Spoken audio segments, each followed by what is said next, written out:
Hello, good morning, everyone. Today is Saturday, the 21st of February, 2015. I'm Anna Kooiman and a Fox News running. Oh, yeah. We're glad Danica Patrick is watching this morning. We're glad you're watching. Good morning. Oh. Yeah, and we're going to check in with Rick Reichmuth out at the Daytona 500 a little bit later. It's so cold out that Anna has lost her voice. It's even sexier than usual this morning. And by the end of 4 hours, we'll see. It's unbelievable. Don't turn that dial. First, we have a Fox News alert for you. Suspension comes just 2 days before the Daytona 500, and that's where we find our friend. Some other stories making headlines in your Saturday. Pretty nice. All right, we want to hear your jokes this morning, by the way.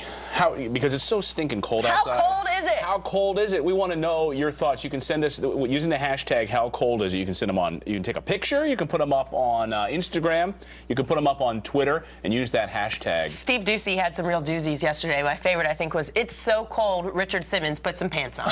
Come on. It can never be that cold. Yeah, and you can also go to our Facebook page and add them there as well. Well, we're going to read some of them. If they're actually, the dirtier the better, by the way. Just don't hold back. Yeah. Coming up, David Axelrod says, what White House scandals? If you can use... Toot. We're having fun this morning. We just can't take the cold anymore. We are done. First up, we have a great trip to Las Vegas. Yeah, it's not that warm in Bardot Brasserie, which just opened in January. So Fabulous. Lots to do right on the property there. And then once you get back to New York City or whatever city you're in this morning, you're going to be a better employee at work and a better mom or dad to your kids. Take those and vacation everybody days. else. Next up is Miami. $590 for a 3-night. Miami.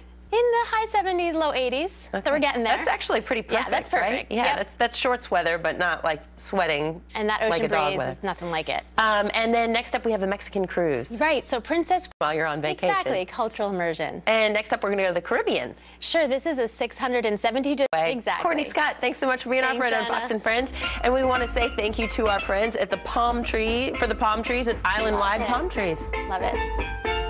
There we go. All right, we have a big show for you coming up here on Fox and Friends Weekend. One of NASCAR's best is out just ahead of the Daytona 500. And some other stories making headlines this Saturday. Brand new developments in It's like the story about the little boy who fell in the well. Ricky Tiki Timbo, No Sirenbo, Cherry Poochie, Pipberry Pimbo has fallen into the well, and it took them so long to say the name. Did he drown? I can't remember the end of the story, but I think it was an unfortunate death. I don't know. Well, Rudy Giuliani is still taking heat for saying the president doesn't love Al-Qaeda tapes that we remember so well. Osama bin Laden sitting in a cave in Waziristan. Right. Totally a quantum difference. These guys, whatever else they are, evil, among other things, are tech savvy. Yeah. And they are sophisticated when it comes to propaganda. Those 4-hour tapes of Zawahiri staring at a camera blankly. Yes, no, this is a totally different. Major difference. Well, Mayor Rudy Giuliani this week came under criticism for making some patriotism, calling him unpatriotic. Remember this? Unpatriotic. So it turns out Rudy Giuliani is not the first person to impugn the motives of his political opponents. Ed Henry pointed this out at the White House briefing the other day to Josh Earnest. Here's the exchange. Very interesting. Watch. Meanwhile, the President Obama, since it was $9 trillion, I think, or $7 trillion that he mentioned, it's now up to like $17 trillion. So doubling the national debt. So we had Ann Coulter on a minute ago, and we asked, everyone is flipping out. The New York Times is in hysterics over these Rudy Giuliani comments. What do you think? Or were you shocked? Is this a departure from politics as usual? Here's her response. Coulter has not been swayed by the New York Times editorial page. That's shocking.